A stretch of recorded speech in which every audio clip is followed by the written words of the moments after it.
गांव के एक कोने में गंगा देवी अपनी बेटी सुनीता और नातिन पायल के साथ एक छोटी सी झोपड़ी में रहती थीं। उनकी दुनिया बहुत छोटी थी, लेकिन उसमें सबसे अनमोल चीज थी गौरी, उनकी प्यारी भैंस। गंगा देवी की आर्थिक स्थिति बहुत खराब थी।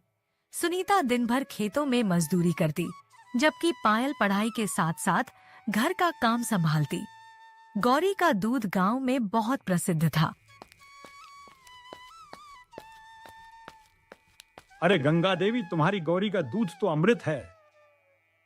भगवान की कृपा है काका। लेकिन किसी को नहीं पता था कि यह छोटी सी खुशी जल्द ही संकट में बदलने वाली थी। गांव का जमींदार ठाकुर सुरेश सिंह बहुत लालची था। वह चाहता था कि पूरा गांव उसकी जमीन पर मजदूरी करे। जब उसने देखा कि गंगा देवी अपनी भैंस के दूध से अच्छी कमाई कर रही है, तो उसने मन ही मन एक योजना बनाई। अगर उनकी भैंस न रहे तो वो मजदूरी करने मजबूर हो जाएंगी। उसने अपने खास आदमी रघु को बुलाया। गौरी को चुरा लो, लेकिन ध्यान रहे किसी को शक न हो। रघु ने सिर हिलाया और अंधेरे में अपने कुछ आदमियों के साथ गंगा देवी के घर की तरफ निकल पड़ा। रात का समय था, ठंडी हवा बह रही थी। गंगा देवी, सुनीता और पायल गहरी नींद में थीं। झोपड़ी के पास दो काली परछाइयां आईं।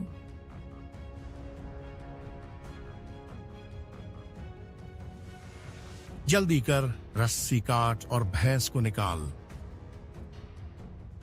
अगर कोई जाग गया तो? चुप रह, जल्दी कर। उन्होंने गौरी की रस्सी काटी और उसे ले गए। सुबह जब सुनीता गौरी को देखने गई तो वह गायब थी। अम्मा, गौरी कहीं नहीं दिख रही।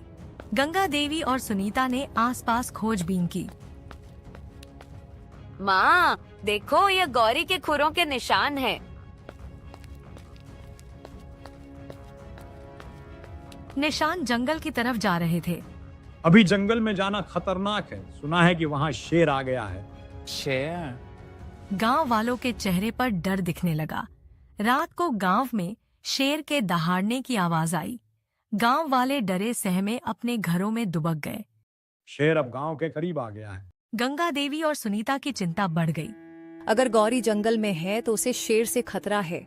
गंगा देवी की आंखों में डर और बेचैनी थी। गांव के कुछ लोगों को शक हुआ कि गौरी को ठाकुर के लोगों ने चुराया है। मुझे यकीन है कि ठाकुर ने ही यह सब करवाया है। अगर ऐसा है तो हमें सबूत चाहिए। पायल को एक योजना सूझी। अगर हम ठाकुर के आदमियों की बातें सुन लें, तो हमें सच पता चल सकता है। सुनीता और पायल ने साहस दिखाया और जंगल की ओर जाने का फैसला किया। रास्ते में उन्होंने टूटे हुए पत्ते और गौरी की रस्सी देखी। माँ देखो, यह गौरी की रस्सी है। लेकिन तभी झाड़ियों में कुछ हिला। कौन है वहाँ? झाड़ियों से एक जोड़ी लाल आंखें चमकी। शेर धीरे धीरे उनकी तरफ बढ़ रहा था। सुनीता ने पास पड़ा एक जलता हुआ लकड़ी का टुकड़ा उठाया और शेर की तरफ बढ़ाया। शेर गुर्राया और एक कदम पीछे हटा। तभी गांव के कुछ लोग लाठियां लेकर आ गए और शोर मचाने लगे। हल्ला करो, शेर को भगाओ। शेर डरकर जंगल में भाग। गौरी जंगल में थी। गौरी को बचाने के बाद हरिया की पत्नी ने सच बता दिया। ठाकुर ने ही भैंस चुरवाई थी। गांव वालों ने पुलिस को बुलाया। ठाकुर को पुलिस ने गिरफ्तार कर लिया। अब तू जेल जाएगा। गांव के लोग खुश हुए। अब गांव में सबने मिलकर शेर से बचने के लिए एक दीवार बनाने का फैसला किया। ठाकुर जेल तो चला गया था, लेकिन वह इतनी आसानी से हार मानने वालों में से नहीं था। जेल में उसने अपने खास आदमी रघु को बुलवाया।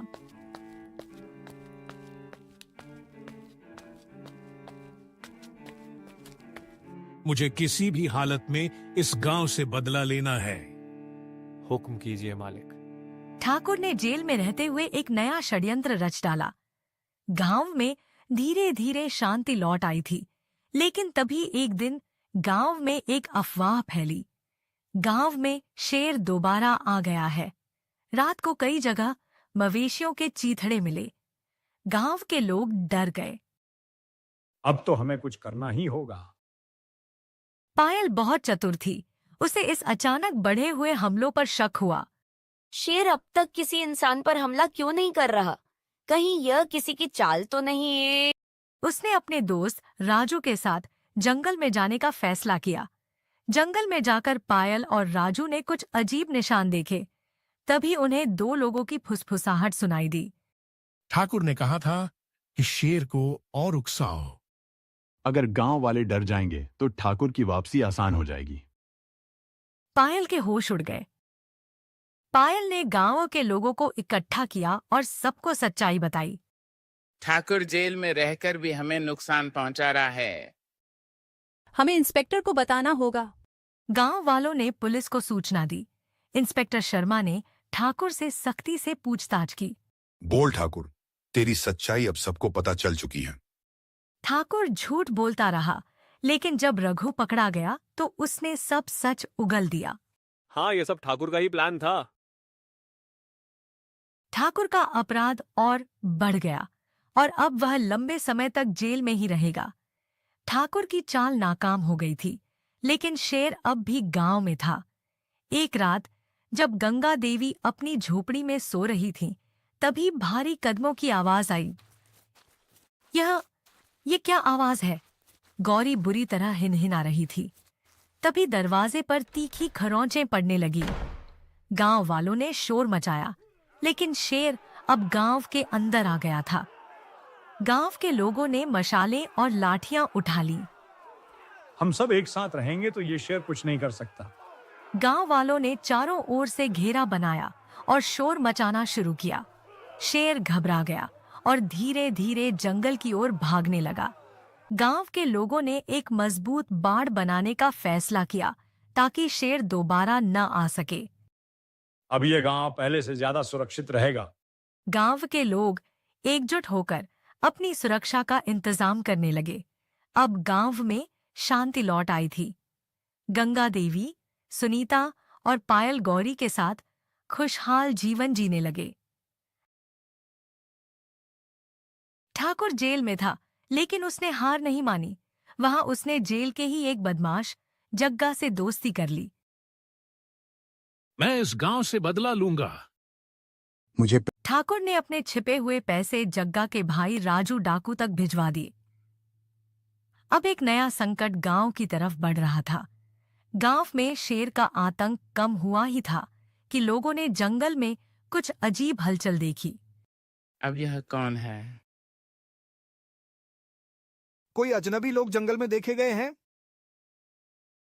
रात को गांव के पास से घोड़ों की आवाज आई। ये तो कोई डाकू लगता है। राजू डाकू और उसके आदमी गांव में घुसने का प्लान बना रहे थे।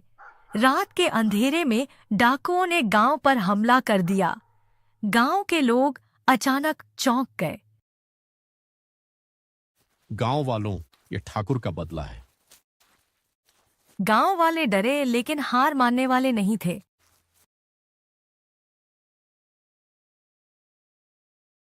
हम सबको एक साथ लड़ना होगा। गांव के नौजवानों ने लाठियां और मशालें उठा लीं और डाकुओं से भिड़ गए। लड़ाई तेज हो गई। पायल समझ गई कि गांव वालों को मदद की जरूरत है। माँ, मैं पुलिस को बुलाने जा रही हूँ। वह तेजी से भागी और पुलिस चौकी पहुंची। इंस्पेक्टर साहब, डाकू गांव पर हमला कर रहे हैं। इंस्पेक्टर शर्मा तुरंत अपने सिपाहियों के साथ गांव की ओर रवाना हुआ। लड़ाई के दौरान पुलिस ने कई डाकुओं को पकड़ लिया। डाकुओं ने कबूल किया कि यह सब ठाकुर ने जेल में रहते हुए प्लान किया था। ठाकुर पर और भी गंभीर आरोप लगे, जिससे उसकी सजा और बढ़ गई। बुराई का अंत हो गया। इस घटना के बाद गांव की बहादुरी पूरे जिले में चर्चा का विषय बन गई। सरकार ने गांव को एक सुरक्षा टीम देने का फैसला किया। गांव की औरतें भी अब आत्मरक्षा सीखने लगीं। अब हम अपनी रक्षा खुद करेंगे। गौरी अब पूरी तरह स्वस्थ थी। अब तुझे कोई खतरा नहीं है बेटी। गांव में एक नया दूध उत्पादन केंद्र खुला। जहां गौरी का दूध सबसे पहले बेचा गया। पायल ने अब पढ़ाई में और मेहनत करने की ठानी। मैं पुलिस अफसर बनूंगी। गांव के लोग पायल के हौसले की तारीफ करने लगे। अब गांव में शांति और सुरक्षा थी। गांव के लोग एक साथ मेहनत करके खुशहाल जिंदगी जीने लगे। गंगा देवी की आंखों में संतोष था। गांव में अब कोई ठाकुर या डाकू नहीं था, सिर्फ मेहनत, एकता और खुशहाली थी। गंगा देवी, सच्चाई और एकता की हमेशा जीत होती है।